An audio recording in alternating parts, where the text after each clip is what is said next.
no Alerta Geral. Bate-papo político com os jornalistas Luzenor de Oliveira e Beto Almeida. A força das mulheres na política. O Partido Liberal quer dar protagonismo à ex-primeira-dama Michele Bolsonaro e a transformará em estrela de campanhas no mês de março para atrair mais mulheres para o partido. As informações chegam agora com o repórter Carlos Alberto. Os partidos políticos querem aproveitar o mês de março, que é marcado pelo Dia Internacional da Mulher, para turbinar campanhas de estímulo à maior participação feminina na vida pública. A mobilização coincide também com a chegada da primeira parcela dos recursos do fundo partidário, que em 2023 soma 1,180 bilhão. Com os cofres bem abastecidos, somando quase 206 milhões de reais, o PL larga na frente nas estratégias de fortalecimento das mulheres na política e dará protagonismo à ex-primeira-dama do país, Michele Bolsonaro. Michele assumiu o comando nacional do PL Mulher e vai percorrer um país para estimular a ampliação da base feminina do partido nos municípios com vistas às eleições de 2024. Os dirigentes nacionais do PL marcaram para o dia 22 de março, quando a ex-primeira-dama completa 41 anos de idade, a arrancada da ala feminina da sigla para uma nova fase de atuação do partido. Inicialmente, Michele será estrela das campanhas com pautas femininas, como, por exemplo, combate ao assédio sexual, acessibilidade e inclusão de pessoas com deficiência. Com informações dos bastidores políticos, Carlos Alberto. É esperado um grande movimento dessa ala feminina dos partidos políticos, além do PL, no sentido de já começar os preparativos para as eleições municipais de 2024. Em 2024 teremos eleições para as câmaras municipais e para as prefeituras. E é pelas câmaras municipais por onde muitas lideranças políticas partidárias estimuladas para entrar na vida política do país, dos municípios, começam. Ou seja, as eleições municipais, as câmaras de vereadores atraem e irão atrair em 2024 um bom número de mulheres que querem, que sonham com a entrada, com a presença, com a participação na vida política do país. É uma boa oportunidade e tudo isso vai começar agora no mês de março. Os partidos começam a ocupar espaços nas emissoras de rádio e de televisão com a propaganda partidária e também com as inserções, com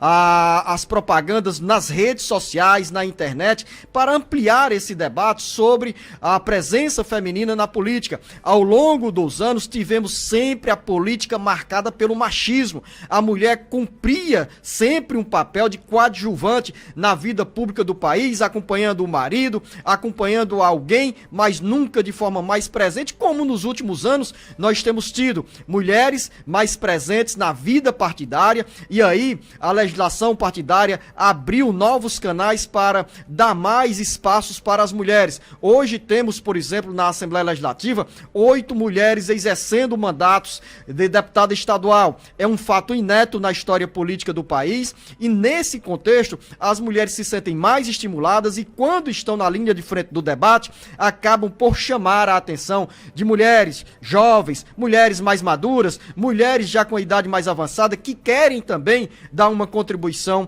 nesse debate, né, na vida política do país, do estado, então, e dos municípios. Então, nessa chamada que o Carlos Alberto nos trouxe em relação a Michele Bolsonaro, com a ausência do ex-presidente Jair Bolsonaro nos debates e fisicamente no Brasil, uma vez que ele se encontra nos Estados Unidos, o PL cria essa estratégia de manter a lembrança sobre o legado deixado por Jair Bolsonaro, que continua sendo o grande líder da direita no Brasil. É referência para os eleitores que têm essa simpatia pelo estilo político do ex-presidente Jair Bolsonaro.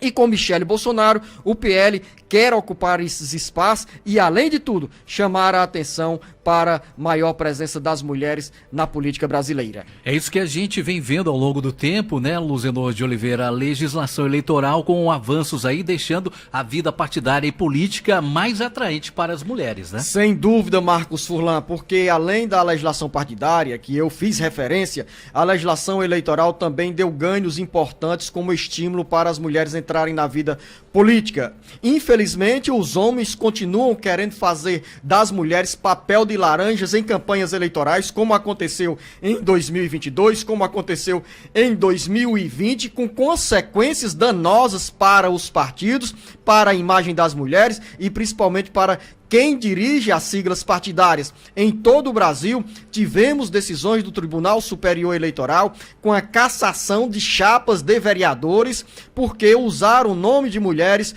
como candidatas laranjas. Colocaram as mulheres apenas para cumprir aquela cota exigida pela legislação eleitoral e essas mulheres apareceram, às vezes, em determinados momentos, sequer com o próprio voto. Então, precisa também se fazer esse filtro para se exigir moralidade e até mesmo em respeito à imagem das mulheres que começam a ocupar um espaço mais expressivo na vida política e pública do país. E quanto à legislação eleitoral, lembrar que a legislação estabelece que os partidos, ao lançarem candidatos, precisam garantir 30% das vagas para mulheres, candidatas femininas.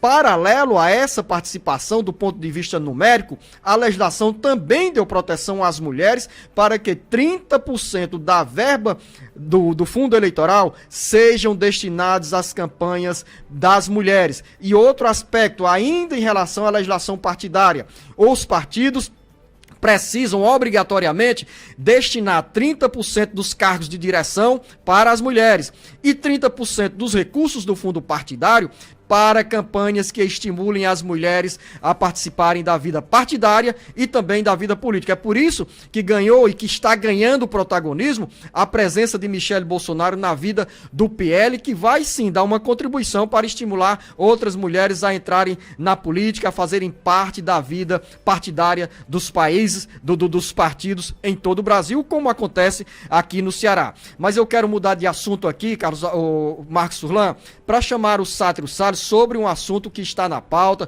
já foi antecipado nesta segunda-feira pelo jornalista Beto Almeida, que é sobre o piso da enfermagem. Os profissionais da área estão lutando para ver transformada em realidade uma conquista que já está no papel. O mês de março está chegando e promete ser de muito barulho para uma categoria profissional que há vários anos luta pelo reconhecimento profissional por meio de uma remuneração mais digna. Esse assunto envolve os profissionais da enfermagem que em 2022 viram o sonho do piso salarial se transformar em lei, mas que até o momento não sentiram no bolso o sabor da conquista. O presidente Lula prometeu cumprir a lei que estabelece para os enfermeiros um piso salarial de R$ 4.750.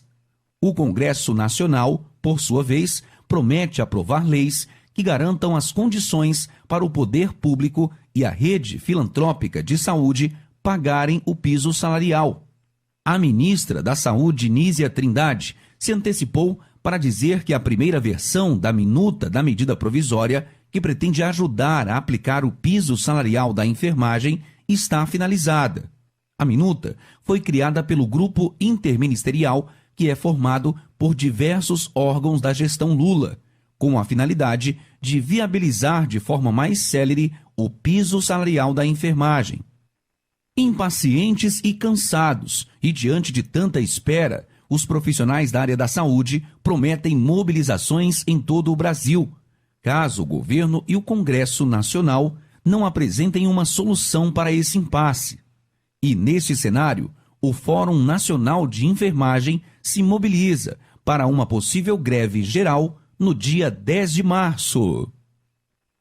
Com redação do Ceará Agora, Sátiro Salles. É pouco provável que nós tenhamos essa greve geral, porque os profissionais da enfermagem sabem o papel e a importância que cumprem na área da saúde, mas essa pressão é necessária porque o piso salarial foi instituído oficialmente em 2022, ou seja, no ano passado. Tivemos aí, e é preciso que se faça esse registro, o Congresso Nacional aprovou a lei do piso salarial para dar satisfação a uma categoria que tem mais de 400 mil profissionais em todo o Brasil, e como era ano eleitoral, então era importante ser simpático a essa categoria de profissionais, e muita gente ganhou voto por conta dessa história.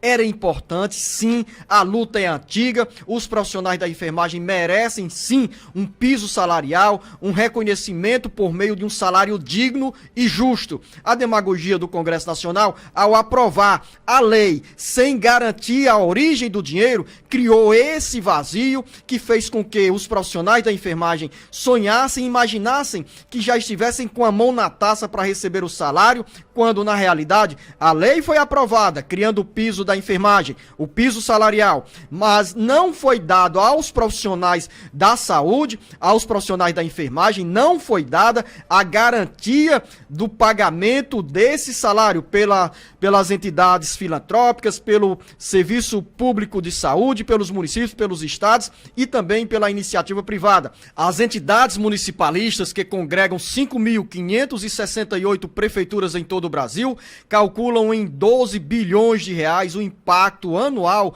com o piso salarial da enfermagem. Ou seja, essas entidades já deram o grito e dizem que não tem como os municípios pagarem e querem uma contrapartida do governo federal por meio de alguma legislação aprovada pelo Congresso Nacional para garantir o pagamento, a remuneração dos profissionais da enfermagem. Daqui a pouco tem muito mais para você, porque o jornalista Beto Almeida está chegando com informações da área política que mexem com o seu cotidiano.